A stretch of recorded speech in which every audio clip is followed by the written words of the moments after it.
Hocus pocus. Magine. Some other kinds of magic BS words. Oh, magic before me, please turn this water into Japanese mayonnaise.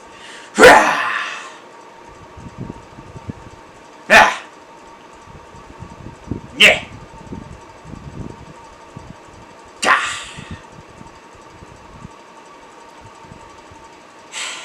Oh, time to go to the store.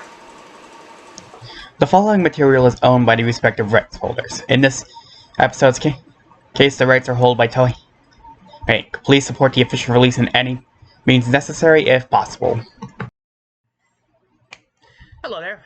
Welcome back to another one of these ramblings or toku discussions. I'm just going to decide at some point if I'm mostly going to be doing this or expanding into other things. But yes, on the dock today is Kamen RIder Wizard, the fourth Neo Heisei season that followed Kamen Rider 4. And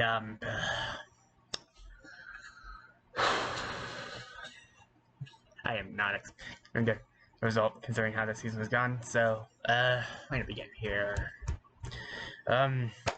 Let's start with the big definitive positive here. The aesthetics and the music. This series looks phenomenal. Like Wizard's base suit is arguably one of my favorite looking ones from all I've watched so far. Like the way that the black dressed well with the color, whether it's the red of flame, the green of hurricane, the blue of water, or the yellow or topaz of land works really well. And when it more or less transitions over into dragon, where the main color takes over in place of the black, it just looks as great. And then even goes into like his final form and being like how serene and like regal it looks with like the mantle it has going on for him. I think the overall suit looks weird. Like yes, like even like his CGI kind of form, like the all dragon when he last clips all of that stuff I think looks pretty good all things considered. Like his fighting style, like the usage of the sword is like a rapier. I like it as a sword, but I think as a gun it looks, I don't know, it feels a little too big for me. It feels like it was designed as a sword first and was like, how can we make this cooler? Let's make it a sword gun.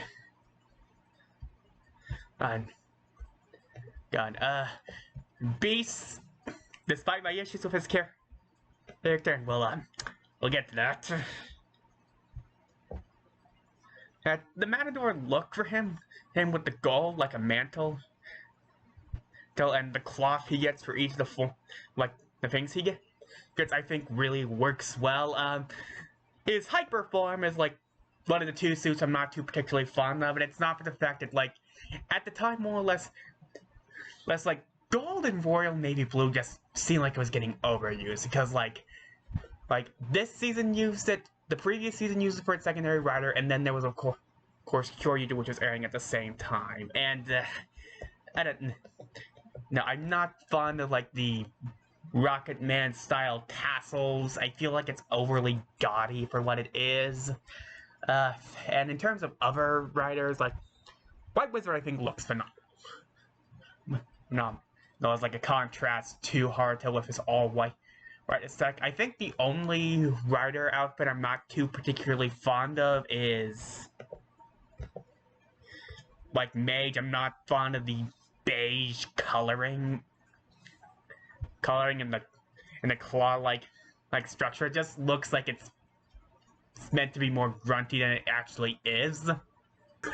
All the Phantom's designs are well designed and look gore. Just well embodying the monsters and mythical creatures that they are based on, which can give mythology plus the perfect kind of. I really can't say that word less YouTube bot censor.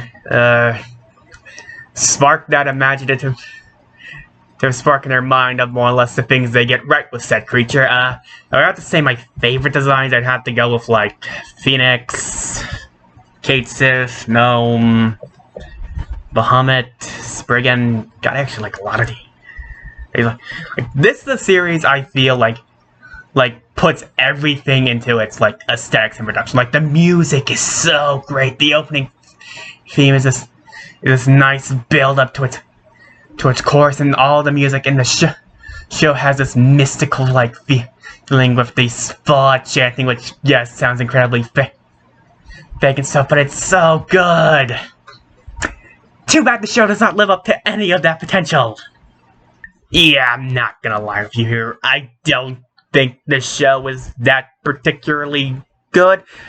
It's not the worst ever, but it's disappointing. So the show follows ex aspiring football player, depending on where you come from, Haruto, so who becomes involved in this and becomes the only survivor. He's then left with a young girl he now has to take care of by feeding her magic every day, a belt, and more or less a mission to now protect other people from becoming more famous as Kamen RIder Wizard, which he decided to take the name on from a previous movie, which was actually pretty funny, and is joined by a Rico Diamond, a major magic fan who is totally not annoying in any way. Where Shunpei Nara, that's his full name. And more or less the person who helps to make the rings he makes use of, Shigeru Wajin. The story, okay, I will say that the story has plenty of potential. Right, it gives interesting ideas and concepts. The problem is so many of them are so undercooked. Stuff is more or less brought up but never explored. You know how I mentioned that Haruto was more or less an aspiring soccer player? Yeah, that's not brought up until a very late episode. So that's almost filler for word for the ending scene. And that's sort of the issue. No one here kind of has anything of an arc. These sorts. They all have characters, some I like, some I don't. I've come to like Haruto a lot more as I've watched more series because he stands out. Like, I like his more snarky moments, which gives him a lot more character, but we're really not given much about him. Who was he beforehand outside of the whole soccer thing? How does he feel about being the only survivor of what is essentially a large massacre? People, the show never explores any of that. The big thing is more or less, oh, he likes plain sugar powdered donuts. Okay. That's cool. Well, but that's not really character growth. That's just something he does. Like, I wouldn't say he's one of my favorite writers, but I would say at least I enjoyed my time with him, which I can't say about Nito Kosuke, the secondary writer who joins not long afterwards as Kamen Rider Beast, an archaeologist who ended up uncovering a chimera phantom and now has to feed him lest he wants to die. Think of it like Kamen Rider Ryuki, but without the interesting character dynamics, drama, or any of the like. Essentially, Nito's two character archetypes are this: he likes Japanese mayonnaise, and he likes to interrupt people about what they think they're going to say. Okay, I should probably explain this before I move on with more discussion of the characters. So, the difference between Japanese mayonnaise and other mayonnaise is that it's a lot thicker and sweeter than American mayo, due in part to the fact that the egg yolks are the only part of the egg used for it rather than the entire. Right. It's also a lot thicker and creamier in both color and texture, and it's sort of a joke in some Japanese series of people who just put the stuff on basically everything, and that's what Nito does. Cupcakes? Let's just put all that stuff on that right now. Cakes! It's not different from cupcakes, but yeah, let's just lather that cake all in that Japanese mayonnaise. Mayonnaise. Cookies? Yeah, that's the good stuff right there. And that is most of his character, and he gets bodied a good chunk of the season. Even after getting his power up, he more or less is very much weaker than the other things, and it's not like his character started out terribly, because one of the early episodes after his introduction was more or less him being manipulated by the Phantoms to keep the gates from being saved because, well, he needs to eat Phantoms in order to not die. And later on we get his grandma, who even less potentially is willing to give her life to more or less allow him food. It's interesting concepts, but just like most of Wizard are dropped, and he essentially just becomes ghoul fodder, as that's mostly what he ends up killing. Like, he gets a little more later on when he becomes a mentor to one of the victims of the week, who sort of becomes part of the main plot because they realize they need to sort of have it. But it's too little too late, and I really stopped caring about his character after so long. He's probably my least favorite secondary writer at the moment, and it'll probably take a good while to more or less get to that. On to, like, the few other remaining primary side characters. There's Rinko, and I do like her. She's more or less tough, gets stuff done, and is but she kind of doesn't do much after more or less the initial arc, which more or less goes into with Gremlin becoming one of the main forces. She's mostly just there as backup and collecting information into the lives of certain Phantoms, which that's sort of more disappointment. We never really learned much about who these people were before and or what they wanted to do. And Junpei sucks. Junpei just sucks. He is probably the worst character in the show. He's meant to be like the comic appeal character, because like, oh, there's someone older who still believes in magic compared to these small children who don't believe. Like, he's supposed to be quirky, but his quirks more or less get annoying too fast, and more or less he just is too loud too often that I more or less wanted to throttle him rather than more or less treat it as amusement and wonderment. And Kayomi is, she's there. She exists. I mean, she's not a damsel in distress that he used to do. It's just that she serves one purpose, which is just she needs to be given magical power by Haruto, or else she starts to turn this story, because the writers clearly forgot to give her any kind of focus episodes. I mean, she gets one early on about her mistrust of both Junpei and Rinko about more or less assisting Haruto. So, but that's kind of one of the very few and far between ones. This wouldn't be so bad, but she's central to the final episodes of Wizard, and more or less you don't spend too much time with her, you don't care. And apparently the reason why she didn't get much focus was because her actress Makoto Okuna was also an idol at the time, and that made scheduling her for the series rather difficult to get her for full episodes. So there's episodes where she just doesn't appear. And this makes me ask a question. One, if it would be difficult to fit Wizard into her schedule, why not come up with a plot reason for why she's not appearing consistently instead of just sitting around in the ring shop? Or, you know, get a replacement actress who could more or less meet the schedule so we could have an actual character instead of a plot device. Like, this is nothing against the acting. This is more a casting issue than anything else. And as the last member of the ring shop crew, Shigeru, he's primarily the guy who makes the rings for Haruto and acts as a mentor of sorts. He doesn't do much, But he does have some interesting ideas with how he does have some guilt over what has happened to the two and why he's so willing to take them in. It's not much, but I'm willing to take whatever I can with this series. In terms of side characters, there's also really not much for that.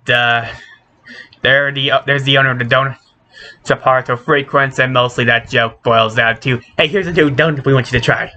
I'll take plain sugar powdered donuts, and she's like, every time I will get you to taste one of these.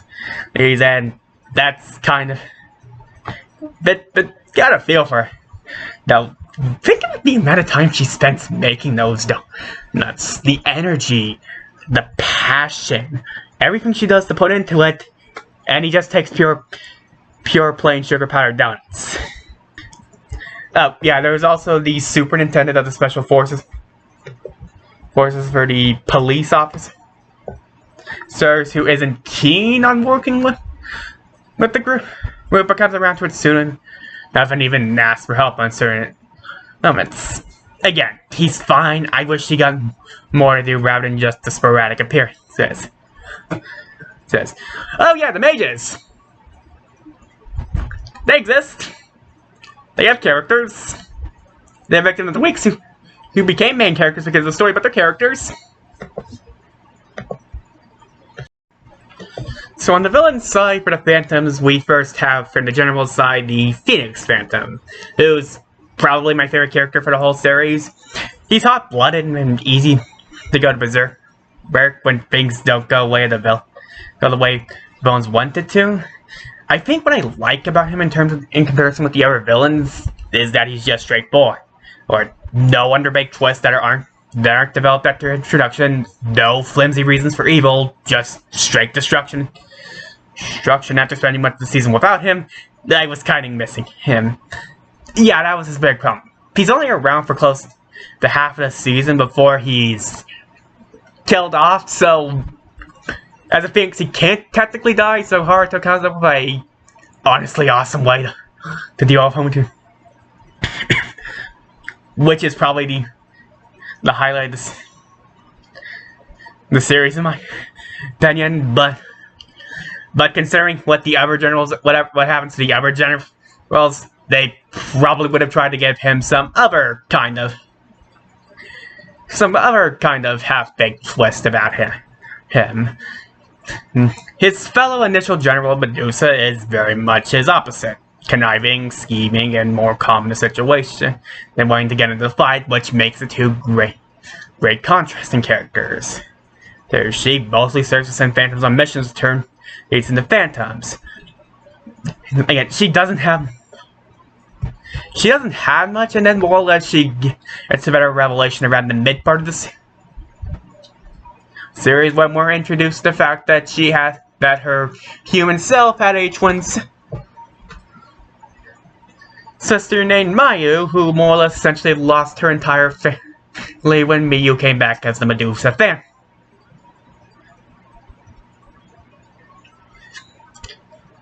And more or less that arc is based around her. She is notably the first character to not give in this spirit. It kind of seems like they're setting up sort of a rivalry between the two because of what the Medusa Phantom represents. Unfortunately, she's taken by the White Wizard and doesn't show up until Wizard's Endgame, and mostly is there. She wants to act all awesome and serious, but it's at a point where you don't care, in my opinion. I think it's like it's 13 episodes after the arc and then 11 from the finale. Nothing is done about the potential dynamic there, and it just is hollow. It's, again, so much this series is just underbaked potential. She's just the dark chick of the group, and the whole thing makes the final confrontation between the two underwhelming, disappointing at best. Yes. And then we more or less get Junpei 2.0 in the form of Gremlin. And he's giddy, campy villain who comes to replace Phoenix after he's kicked the sun.